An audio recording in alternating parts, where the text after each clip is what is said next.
Ask yourself these questions honestly. Why are you still in the same place? You've been working for years, always tired, always struggling, but your life is still the same, not progressing. The problem isn't money, it's not opportunity, it's not the system either. The problem is entirely how you think. Napoleon Hill said 100 years ago, whatever the mind can conceive and believe, it can achieve. But there's a small detail here. Most people think they're thinking, but they're actually just repeating what society, their family, and their fears tell them. Think and Grow Rich is not just a motivation book, it's a mind engineering manual. These 13 principles exist not because they're the only path to wealth, but because no other path works. Now I'm going to explain these 13 principles to you, not superficially, but in their truest form. If you're ready, let's begin. 1. Wealth cannot start with just your wishes. It starts with a burning desire. Many people say, I really want money, but don't actually want it. They just wish for it. Napoleon Hill says, weak desires bring weak results. Real desire keeps you awake, makes you forget comfort, and silences all excuses. Rich people see money not as a goal, but as a result. The real force driving them is this life is too small for me. If your desire doesn't frighten you, it's not big enough. 2. Faith is not blind optimism. Rather, it's a definite decision made by the mind.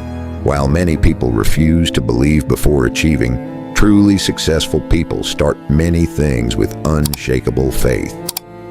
According to Napoleon Hill, faith is built through auto-suggestion, that is, self-suggestion. It's about what you constantly whisper to your mind. Never forget this. Your mind doesn't know the difference between what's true and what's repeated. If you constantly talk to yourself in poverty terms, you're doomed to behave like a poor person. But when you start thinking like a rich person, all your behaviors begin to change too, because faith gives birth to action, and action brings inevitable results. 3. Your mind never stays empty. Either you consciously program it or others do it for you. Advertisements, news, and social media, they all constantly whisper to you what you should think, what you should believe, and what you should want. Auto-suggestion's taking back this control from those external voices. It's controlling what you plant in your mind every day, consciously. Hill's method is simple, but shockingly effective. Write down your goal, read it aloud, feel that success as if it's already here, and repeat this constantly. Because wealth is first accepted as a reality in the subconscious, only then does it become visible in the physical world. 4. Diplomas alone don't produce wealth.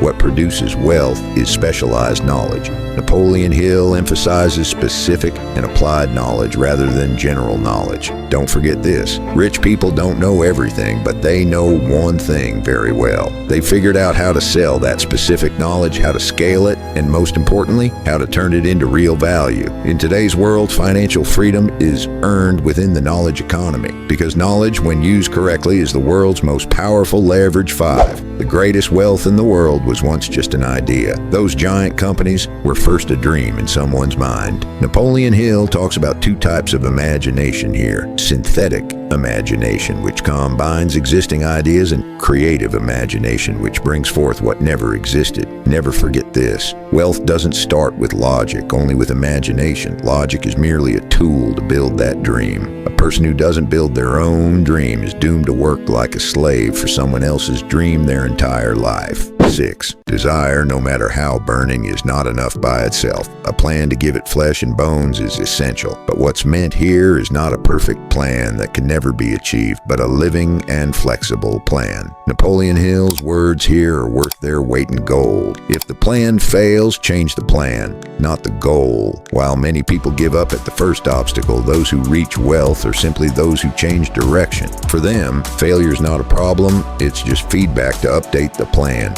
7. The most well-known common trait of successful people is that they make decisions and implement them quickly. Failures do the exact opposite, hesitating for hours to make a decision, but giving up on their decisions at the slightest difficulty. Remember that indecision is poverty's most loyal brother. According to Napoleon Hill, a person who lacks the ability to make decisions is doomed to comply with others' decisions throughout their life and walk the path they've drawn, because clarity is the greatest power.